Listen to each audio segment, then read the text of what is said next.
আজকে দেখাবো কিভাবে এ ধরনের 3D জুম ইফেক্ট ভিডিওগুলো তৈরি করবেন। তার আগে বলে নিই, আপনি যদি আমার চ্যানেলে নতুন হয়ে থাকেন তাহলে hit the subscribe button and press the bell icon. আর সাবস্ক্রাইব না করে থাকলে আজীবন সিঙ্গেলই থাকবেন।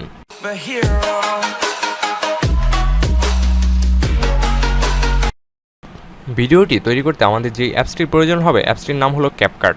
আমি আপনাদের সুবিধার্থে অ্যাপসটির লিঙ্ক ডেসক্রিপশন বক্সে দিয়ে রাখবো, আপনারা সেখান থেকে চাইলে ডাউনলোড করে নিতে পারেন।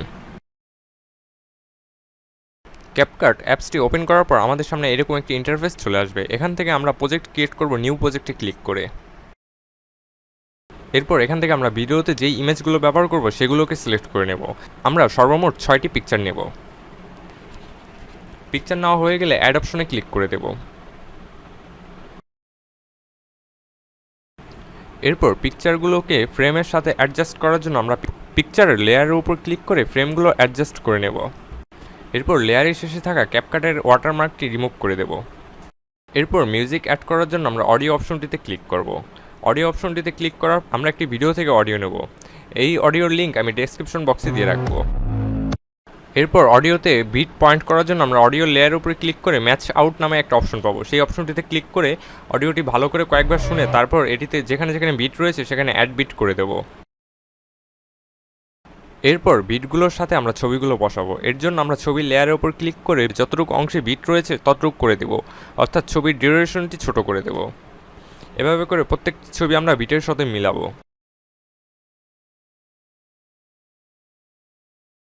এখন আমরা ছবিতে 3D ইফেক্ট বসাবো। এর জন্য ছবির লেয়ার উপর ক্লিক করে নিচে স্টাইল নামে একটি অপশন পাবো। স্টাইল অপশনে ক্লিক করলে 3D জুম নামে একটি অপশন পাবো।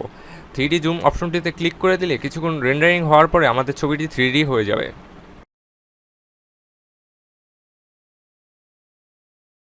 এভাবে করে আমরা প্রত্যেকটি ছবিতে 3D জুম ইফেক্ট বসাবো।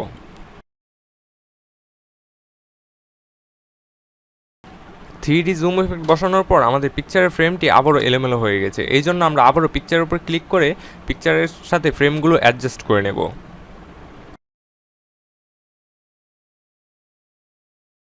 এবার আমরা ভিডিওটি প্লে করে দেখব সব কিছু ঠিক আছে কিনা। কপিরাইট ইস্যু থাকার কারণে আমি ভিডিওর সাউন্ড অনেক আগেই মিউট করে রেখেছি, তাই আপনারা ভিডিওতে থাকা অডিওর সাউন্ডটি পাচ্ছেন না। ভিডিওটি সেভ করার জন্য উপরে থাকা সেভ বাটনটিতে ক্লিক করব। এরপর এখান থেকে ফ্রেম রেটটি 60-এর মধ্যে রাখবো। এরপর এক্সপোর্টে ক্লিক করলে আমাদের ভিডিওটি সেভ হয়ে যাবে। সো ভিউয়ার্স, আজকের ভিডিওটি এই পর্যন্তই। ভিডিওটি ভালো লাগলে অবশ্যই একটি লাইক দিবেন এবং কমেন্ট করে জানাবেন যে পরবর্তীতে কী নিয়ে ভিডিও দেখতে চান।